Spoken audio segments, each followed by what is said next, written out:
Hello guys, welcome back to our rate limiting session 2. So previous lecture के अंदर हमने ये देखा था कि what is exactly rate limiting is and why it's important. So इस सेशन के अंदर हम ये एक्सप्लोर करेंगे. बेसिकली रेट लिमिटिंग का फर्स्ट जो भी एल्गोरिथम है उसको एक्सप्लेन करेंगे. सो रेट लिमिटिंग का फर्स्ट एल्गोरिथम है token bucket algorithm. So what is exactly token bucket algorithm, ये हम क्या करेंगे इस पर्टिकुलर सेशन के अंदर देखेंगे. सो यहाँ पे एक सिंपल डेफिनेशन है. इस पर्टिकुलर सेशन के अंदर हम इम्प्लीमेंटेशन भी देखेंगे, प्रैक्टिकल इम्प्लीमेंटेशन कैसे करना है रेट लिमिटिंग का. सो देखो, token bucket is a popular rate limiting technique that helps to control how many request client send in a given time. So basically जो भी स्पेसिफिक टाइम दिया है उसके अंदर क्लाइंट जो है या यूज़र जो है वो सर्वर को कितने रिक्वेस्ट भेज सकता है, ये देखने का, बेसिकली इसको हैंडल करने का काम कौन करता है, रेट लिमिटिंग करता है. इसके अंदर ये एक टोकन बकेट एल्गोरिथम है, ये आज हम देखने वाले हैं. सो टोकन बकेट एल्गोरिथम जो है वो एग्जैक्टली कैसे वर्क करता है, हाउ डज इट वर्क्स. सो ये देखो, तो इसके लिए एक यहाँ पे एक डायग्राम है. सो देखो यहाँ पे एक बकेट है, बकेट के अंदर कुछ टोकन्स है. तो लेट से यहाँ पे 4 टोकन्स दिए हैं. तो यह बकेट जो है ये रिफिल होती है कांस्टेंट टाइम के बाद, कांस्टेंट रेट के बाद क्या हो जाती है, ये बकेट रिफिल हो जाती है. तो बेसिकली क्या होता है, यहाँ पे देखो यूज़र रिक्वेस्ट करेगा. जैसे यूज़र ने रिक्वेस्ट की है, रेट लिमिटर क्या करेगा, चेक करेगा कि इनफ टोकन जो है वो अवेलेबल है क्या नहीं बकेट के अंदर. सो फॉर एग्जांपल पर रिक्वेस्ट के लिए एक टोकन कंज्यूम होता है. सो जैसे यूज़र ने रिक्वेस्ट की एंड बकेट के अंदर टोकन अवेलेबल है, तो हर एक रिक्वेस्ट के लिए एक टोकन कंज्यूम किया जाता है. सो ये पहले चेक करेगा कि बकेट के अंदर इनफ टोकन अवेलेबल है क्या नहीं. तो इनफ टोकन अवेलेबल है, रिक्वेस्ट प्रोसीड की जाएगी. बेसिकली एक टोकन कंज्यूम होगा एंड जो भी रिक्वेस्ट है वो अलाउ किया जाएगी. बट जैसे यूज़र ने रिक्वेस्ट करने के बाद ये रेट लिमिटर चेक करा है कि इनफ टोकन अवेलेबल है क्या नहीं बकेट के अंदर इनफ टोकन अवेलेबल नहीं है, तो जो भी रिक्वेस्ट है वो ड्रॉप की जाएगी. सो बेसिकली फ्लो डायग्राम इस वजह से है कि हमारे पास बकेट है, बकेट के अंदर टोकन्स है एंड स्पेसिफिक कांस्टेंट रेट के बाद हमारी जो भी बकेट है वो रिफिल होती है, टोकन्स उसके अंदर रिफिल किए जाते हैं. सो रिक्वेस्ट करने के बाद हमारा रेट लिमिटर जो है वो चेक करता है इनफ टोकन अवेलेबल है कि नहीं बकेट के अंदर इनफ टोकन अवेलेबल है, तो पर रिक्वेस्ट के लिए एक टोकन कंज्यूम होता है एंड हमारी रिक्वेस्ट अलो की जाती है. बट इनफ टोकन अवेलेबल नहीं है तो हमारी जो भी रिक्वेस्ट है ये ड्रॉप की जाती है. अब देखो एक step by step flow diagram में यहाँ पे आपको शो कर देती हूँ कि for example at the start हमारे बकेट के अंदर कितने टोकन्स है, 4 टोकन्स अवेलेबल है. हो सकता है देखो यूज़र ने क्या की, फर्स्ट रिक्वेस्ट की. तो देखो फर्स्ट रिक्वेस्ट कम्स इन, जैसे फर्स्ट रिक्वेस्ट आ गई 1 टोकन यूज मीन्स एक टोकन क्या हो गया है, कंज्यूम हो गया एंड कितने टोकन बचे हैं, 3 टोकन यहाँ पे रिमेनिंग है. उसके बाद सेकेंड रिक्वेस्ट यूज़र ने की, सेकेंड रिक्वेस्ट कम्स इन, तो एक टोकन क्या हो गया, कंज्यूम हो गया, 2 टोकन लेफ्ट है मीन्स 2 टोकन हमारे बकेट के अंदर है. उसके बाद 2 more quick request comes means 2 quick request आ गए. तो जैसे 2 रिक्वेस्ट आ गए, 2 जो भी टोकन हमारे बकेट के अंदर थे वो कंज्यूम हो गए, वो यूज्ड हो गए. अब 0 टोकन लेफ्ट. अब कितने टोकन लेफ्ट है, 0 टोकन लेफ्ट है. उसके बाद देखो now if another request come immediately, कुछ अनदर रिक्वेस्ट आ गई. अब कोई टोकन है कि हमारे बकेट के अंदर, तो कोई भी टोकन नहीं है, तो इमीडिएटली वो जो भी बेसिकली जब तो हमारी बकेट एम्प्टी रहेगी तो जो भी टोकन बेसिकली जो भी रिक्वेस्ट है वो ड्रॉप की जाएगी. तो जैसे यहाँ पे देखो 2 रिक्वेस्ट आए थे, हमारी जो भी बकेट है, 2 बकेट के अंदर 2 टोकन रिमेनिंग थे, तो अब 0 टोकन रिमेनिंग रह गए. उसके रीज़न ये कि 2 रिक्वेस्ट आ गए, दोनों भी जो भी टोकन है वो कंज्यूम हो गए. इमीडिएटली कोई रिक्वेस्ट आती है और हमारी बकेट एम्प्टी है, तो फिर क्या हो जाएगा, हमारी जो भी रिक्वेस्ट है वो ड्रॉप हो जाएगी. बट देखो the client must wait until the bucket refill at 1 token per second before sending more requests.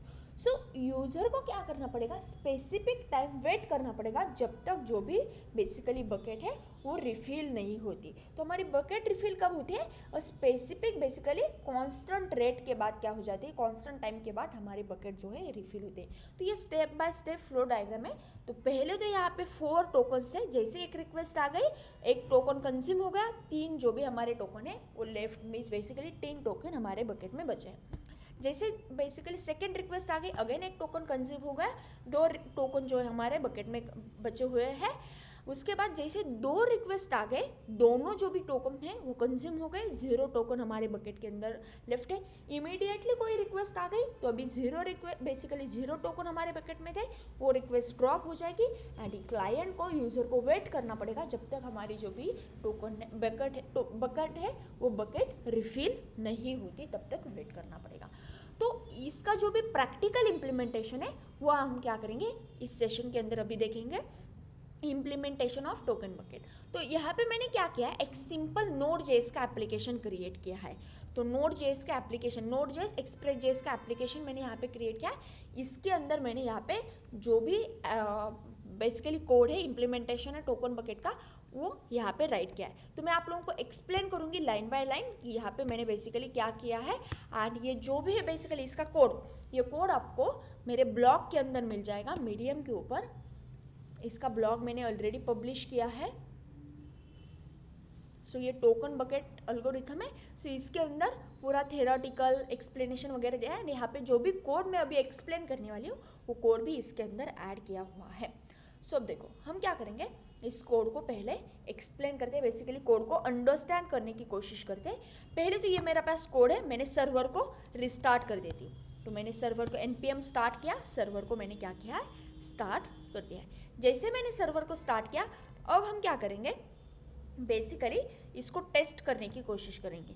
तो टेस्ट करने के लिए पहले तो मैं पोस्टमैन को ओपन कर देती हूँ। जैसे मैंने पोस्टमैन को ओपन किया, ये वाली मेरे पास एक एंड पॉइंट है। तो देखो यहाँ पे एंड पॉइंट आपको शो कर देती हूँ, हम अंडरस्टैंड करेंगे इस कोड को। तो ये मेरे पास एंड पॉइंट है, API टेस्ट, ये एंड पॉइंट है। अब देखो जैसे मैं मल्टीपल रिक्वेस्ट सेंड कर रही हूँ, जैसे मल्टीपल रिक्वेस्ट मैं सेंड करूँगी, देखो हमको रिस्पॉन्स आ रहा है success true time stamp and result आ रहा है रिजल्ट डी वगैरह। बट देखो मैंने कॉन्स्टेंटली रिक्वेस्ट सेंड किए, फॉर एग्जाम्पल देखो कॉन्स्टेंटली मैंने मल्टीपल रिक्वेस्ट सेंड किए, कुछ रिक्वेस्ट के बाद हमको रेट लिमिटिंग का मैसेज आएगा मल्टीपल रिक्वेस्ट करके, वो हम देखते हैं। तो पहले तो मुझे उसके लिए मल्टीपल बहुत सारे रिक्वेस्ट सेंड करना पड़ेंगे। तो हम कोड को भी अंडरस्टैंड करेंगे।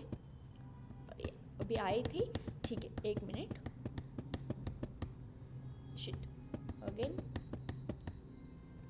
हाँ वो बकेट रिफिल हो जाती है तुरंत, 1 2 3। देखो बीच बीच में आपको एक एरर मैसेज दिखा रहा होगा, जैसे मैं मल्टीपल रिक्वेस्ट सेंड कर रही हूँ, वो बोल रहा है कि आपको वेट करना है 2 मैनी रिक्वेस्ट। देखो हाँ अब देखो success false message rate limit exist please try again retry after 1 second. 1 second के बाद आप ट्राई कर सकते हो। 1 सेकेंड के बाद मैंने ट्राई किया, देखो ये जो भी है रिक्वेस्ट सेंड हो रही है। ये एग्जैक्टली वर्क कैसे करता है, अब जाते हैं हम कोड के पास। तो देखो यहाँ पे इंपोर्ट किया है मैंने Express.js को, उसके बाद cron job जो है, cron job को भी मैंने क्या किया है यहाँ पे इंपोर्ट किया। उसके बाद यहाँ पे Express.js का ऐप क्रिएट किया है, बेसिकली Node.js का Express.js का सिंपल एप्लीकेशन। एक पोर्ट क्रिएट किया है, पोर्ट है 8080। उसके बाद यहाँ से देखो टोकन बकेट का कोड स्टार्ट हो रहा है। सो यहाँ पे देखो मैंने बकेट की कैपेसिटी दी कि बकेट के अंदर कितने टोकन्स रह सकते हैं। तो बकेट के अंदर 10 टोकन बेसिकली होल्ड हो सकते हैं। एक बकेट की कैपेसिटी कितनी है, 10 टोकन। रिफिल बकेट कब रिफिल होगी, सो जैसे ही हमारे बकेट के अंदर के जितने टोकन हैं वो बेसिकली फिनिश हो गए, एंड हो गए, जितने भी हमारे बकेट के अंदर टोकन है वो एंड हो गए, फिनिश हो गए, टोकन अभी बचे नहीं है। तो उसके बाद हमारी बकेट जो है 2 सेकेंड के बाद बेसिकली 2 सेकेंड के लिए जितने भी टोकन है वो सेंड करेगी। देखो टोकन एडेड पर सेकेंड, 2 टोकन पर सेकेंड मीन्स पर सेकेंड के अंदर 2 टोकन ऐड किए जाएंगे। तो देखो हमको हमारी बकेट की कैपेसिटी 10 एंड हर एक सेकेंड के लिए 2, जैसे हमारे बकेट के कैपेसिटी 10 है, 10 जो भी टोकन है वो एड हो गए, अभी बकेट एम्प्टी है, तो बकेट को हमको रिफिल करना है, तो रिफिल रेट कितना है, तो पर सेकेंड 2 टोकन ऐड हो जाएंगे। तो पर सेकेंड 2 टोकन ऐड हो गए तो हमको कितना सेकेंड वेट करना पड़ेगा, 5 सेकेंड। 5 सेकेंड के अंदर 10 टोकन हमारे बकेट के अंदर ऐड हो जाएंगे। तो जैसे हमारी बकेट एम्प्टी हो जाती है हमको 5 सेकेंड वेट करना पड़ेगा, 5 सेकेंड के अंदर हमारी जो भी बकेट है रिफिल हो जाएगी। तो पर सेकेंड हम क्या कर रहे हैं, 2 टोकन को ऐड कर रहे हैं। इसका टाइम आप मिनट्स में दे सकते हैं, हावर्स में दे सकते हो, इवन तो सेकेंड में दे सकते हो। जो आपको टाइम देना है रिफिल बकेट का वो आप दे सकते हो एज पर बेसिकली आपकी रिक्वायरमेंट क्या है उसके हिसाब से। तो बकेट की कैपेसिटी यहाँ पे दी है एंड बकेट कितने टाइम के बाद रिफिल होगी ये मैंने दी। तो मैंने क्या दी है, रिफिल कब होगी, तो पर सेकेंड के लिए 2 टोकन ऐड किए जाएंगे। तो पर सेकेंड के लिए 2 टोकन ऐड किए जाएंगे, तो 5 सेकेंड के बाद 10 टोकन हमारे बकेट के अंदर ऐड किए जाएंगे ना, हमारी बकेट जो है ये रिफिल होगी। उसके बाद देखो यहाँ पे एक ऑब्जेक्ट क्रिएट किया टोकन बकेट नाम का। यहाँ पे टोकन्स है, टोकन्स के अंदर मैंने बकेट की जितनी कैपेसिटी वो ऐड की, current number of token available, कि इस बकेट के अंदर कितने टोकन अवेलेबल है। लास्ट रिफिल टाइम स्टैम्प, हमारी बकेट जो है लास्ट टाइम कब रिफिल हुई थी, कब भरी थी टोकन्स के अंदर, तो बेसिकली ये यहाँ पे दिया है लास्ट रिफिल टाइम स्टैम्प। उसके बाद देखो यहाँ पे कॉन्स्ट रिफिल बकेट नाम का एक फंक्शन क्रिएट किया है एंड ये रिफिल बकेट नाम का फंक्शन बेसिकली क्या कर रहा है, देखो बकेट रिफिल करने के लिए हमने ये फंक्शन क्रिएट किया है। सो ये पहले देख रहा है अभी का टाइम जो है, ये अभी का टाइम फाइंड आउट कर रहा है, करंट टाइम स्टैम्प जो है ये फाइंड आउट करने की कोशिश कर रहा है लाइन नंबर 17 के अंदर। लाइन नंबर 18 के अंदर हमने क्या किया है, देखो calculate how many tokens past basically since last refill, last जब हमने रिफिल किया था उसके अंदर कितने टोकन शो है वो पास्ट हुए। तो यहाँ पे एक वेरिएबल बना है इलैप्स्ड सेकेंड्स नाम का। तो अभी का जो भी टाइम है उसके अंदर क्या करो, लास्ट टाइम स्टैम्प जो है, देखो टोकन नाम का ऑब्जेक्ट है उसके अंदर का लास्ट टाइम स्टैम्प यहाँ पे फाइंड आउट किया है। तो नाउ अभी के टाइम में से लास्ट टाइम स्टैम्प जो है उसको माइनस करो एंड उसके बाद उसको कन्वर्ट मिली सेकेंड के अंदर कन्वर्ट करने के लिए 1000 से उसको डिवाइड करो। तो जो भी last time basically last time हमने कब बकेट को रिफिल किया था उसका टाइम स्टैम्प यहाँ पे फाइंड आउट हो जाएगा। उसके बाद देखो यहाँ पे क्या किया है, यहाँ पे बोला है if elapsed second is greater than 0, तो जब ये कंडीशन ट्रू होगी देन ही क्या हो जाएगा, ये अंदर आएगा। एंड यहाँ पे क्या किया हमने, एक वेरिएबल बनाया tokens to add math dot floor elapsed second multiplied by refill rate. तो यहाँ पे क्या किया है, कैलकुलेट किया है टोकन्स कितने, बेसिकली जितने भी टोकन्स हमको ऐड करने हैं, तो elapsed सेकेंड कितने सेकेंड हुए हैं ये हमने फाइंड आउट किया। एंड उसके बाद रिफिल रेट कितना है, तो हमने रिफिल रेट बोला है बेसिकली जितने भी बेसिकली हर पर सेकेंड के लिए कितने टोकन्स ऐड किए जाएंगे, तो 2 टोकन्स ऐड किए जाएंगे। तो यहाँ पे हमने टोकन्स कितने ऐड करना है ये बताया है। मैथ डॉट फ्लोर इसलिए किया है, get whole number basically particular number हमको फाइंड आउट करना है, that's why math dot floor क्या है। उसके बाद if tokens to add means ये टोकन हमको ऐड करना है, ये ग्रेटर दैन 0 नंबर है, तो फिर यहाँ पे ये अंदर आएगा न्यू टोकन काउंट। अब new token count find out करने के लिए देखो पहले तो बकेट की कैपेसिटी कितनी है, तो बकेट की कैपेसिटी 10। तो देखो टोकन बकेट डॉट टोकन्स, तो देखो यहाँ पे हमने क्या किया है बेसिकली जितने भी करंट टोकन्स है वो टोकन्स प्लस हमको अभी कितने टोकन ऐड करना है वो फाइंड आउट किया है। एंड यहाँ पे मैथ डॉट मीन इसलिए लगाया है कि हमारे पास बेसिकली हमारे बकेट की कैपेसिटी 10, इससे ज़्यादा नहीं होने चाहिए, दैट्स वाई हमने मीन लगाया। मिनिमम 10 टोकन ही बकेट के अंदर न्यूली ऐड होने चाहिए। उसके बाद यहाँ पे देखो न्यू टोकन का जो भी काउंट है वो करंट टोकन से भी ज़्यादा है, तो इसके अंदर देखो basically new token is greater than current जितने भी हमारे टोकन से उतना है। तो फिर यहाँ पे console dot log basically log के अंदर हमने कुछ यहाँ पे ऐड किया है जस्ट प्रिंट करने के लिए। उसके बाद यहाँ पे क्या किया, बकेट के अंदर टोकन का जो भी काउंट है वो अपडेट करो एंड उसके बाद लास्ट रिफिल टाइम स्टैम्प जो है वो भी अपडेट करो। तो ये बकेट रिफिल करने के लिए हमने एक फंक्शन राइट किया है। उसके बाद यहाँ पे एक एंड पॉइंट लिखा है गेट बकेट नाम का।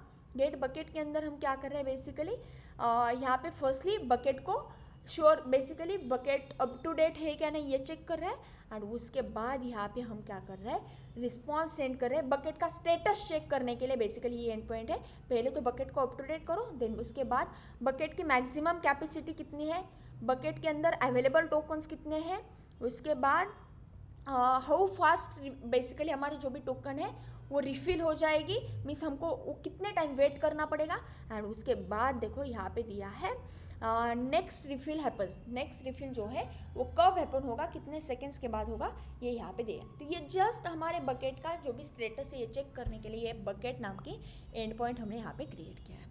इसके बाद यहाँ पे एक मिडल वेयर क्रिएट किया है। मिडल वेयर है रेट लिमिट मिडल वेयर। तो ये रेट लिमिट मिडल वेयर क्या कर रहा है ये अभी हम देखते हैं। तो मिडल वेयर को हमने डिफाइन किया है रिक्वेस्ट रिस्पॉन्स नेक्स्ट। तो पहले तो हम क्या कर रहे हैं, बकेट को रिफिल कर रहे हैं। तो जो भी हमारी बकेट है इसको रिफिल कर रहे हैं। इसके बाद देखो यहाँ पे जो भी टोकन बकेट है, जो भी करंट अभी बेसिकली टोकन से ये ग्रेटर दैन 0 है, तो फिर क्या हो जाएगा, अंदर आएगा। एंड हर रिक्वेस्ट के लिए हमारा एक टोकन, देखो यहाँ पे दिया टोकन बकेट डॉट टोकन्स।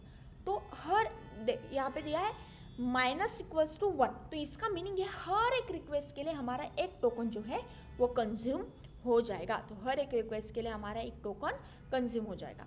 उसके बाद यहाँ पे HTTP हेडर्स के अंदर बेसिकली मैक्सिमम कैपेसिटी कितनी है वो अलो करने के लिए, बेसिकली मैक्सिमम कैपेसिटी 10 है ये शो करने के लिए हमने यहाँ पे ऐड किया है। And same x rate limit remaining की बेसिकली रिस्पॉन्स के अंदर सेट करो कि रिमेनिंग कितने टोकन्स अवेलेबल है। तो ये HTTP हेडर्स के अंदर ये इन्फॉर्मेशन शो करने के लिए यहाँ पे ऐड किया था कि बकेट की कैपेसिटी एंड रिमेनिंग कितने हमारे बेसिकली टोकन्स अवेलेबल है। console.log जो भी हमारा टाइम है बेसिकली रिक्वेस्ट आलो रिमेनिंग, तो यहाँ पे एक टाइम स्टैम्प प्रिंट हो जाएगा एंड कितने रिक्वेस्ट आलो हो जाएंगे, बेसिकली कितने रिक्वेस्ट रिमेनिंग है, टोकन की कैपेसिटी यहाँ पे प्रिंट हो जाएगी। नेक्स्ट कॉल क्या है, कंटिन्यू करने के लिए। तो यहाँ पे इफ एल्स लगा है, टोकन जो है बेसिकली हमारे बकेट के अंदर टोकन ग्रेटर दैन 0 अवेलेबल है तो ये पार्ट एग्जीक्यूट होगा। बट हमारी बकेट कंप्लीटली एम्प्टी है तो एल्स वाला पार्ट एग्जीक्यूट होगा। एंड इसके अंदर देखो रिट्राई आफ्टर, तो कब रिट्राई करना है, तो रिट्राई कब करना है, तो इसके लिए बेसिकली क्या किया है 1 सेकेंड यहाँ पे दिया है। एंड हमारे रिफिल रेट कितना है, तो हमारा रिफिल रेट है पर सेकेंड 2, पर सेकेंड के अंदर 2 टोकन ऐड हो जाएंगे। तो ये यहाँ पे दिया है। तो इससे हमको पता चलेगा कि रिट्राई कब करना है, कब ट्राई करना है, रिक्वेस्ट करने की कब कोशिश करना है। उसके बाद यहाँ पे देखो जैसे ही हमारे पास टोकन एम्प्टी है, यूज़र रिक्वेस्ट कर रहा है, तो फिर ये क्या करेगा, हमको मैसेज देगा success false, rate limit exist, please try again soon. And जितना भी रिट्राई का टाइम है बेसिकली रिट्राई के सेकेंड है ये यहाँ पे प्रिंट हो जाएंगे। एंड इसका स्टेटस कोड रहेगा 429, ये यहाँ पे दिया है। सो देखो यहाँ पे देखो app.use rate limit middle where. तो यहाँ पे हमने क्या किया है, हर एक ईच पॉइंट के लिए रेट लिमिट का यूज़ किया है एवरी रिक्वेस्ट के लिए। तो अभी हमने एक रिक्वेस्ट क्रिएट की है API टेस्ट करने के लिए। यहाँ पे ऑप्शंस दिए हैं, result A, result B, result C, result D। तो एक एरे क्रिएट किया है एंड यहाँ पे जैसे रिक्वेस्ट करूँगी रैंडमली उस एरे में से एक ऑप्शन सिलेक्ट हो जाएगा, रैंडम ऑप्शन आएगा एंड वो प्रिंट होगा। एंड उसके बाद हमने यहाँ पे प्रिंट किया है success true, time stamp and जो भी रिजल्ट है बेसिकली एक random result A, result B, इसमें से जो ऑप्शन आता है वो यहाँ पे प्रिंट हो जाएगा। एक क्रॉन जॉब क्रिएट किया है यहाँ पे, बेसिकली एक क्रॉन जॉब है, ये हर एक एवरी सेकेंड के बाद एग्जीक्यूट होता है एंड ये ट्रिगर करता है हर टाइम रिफिल बकेट नाम का जो भी फंक्शन है इसको।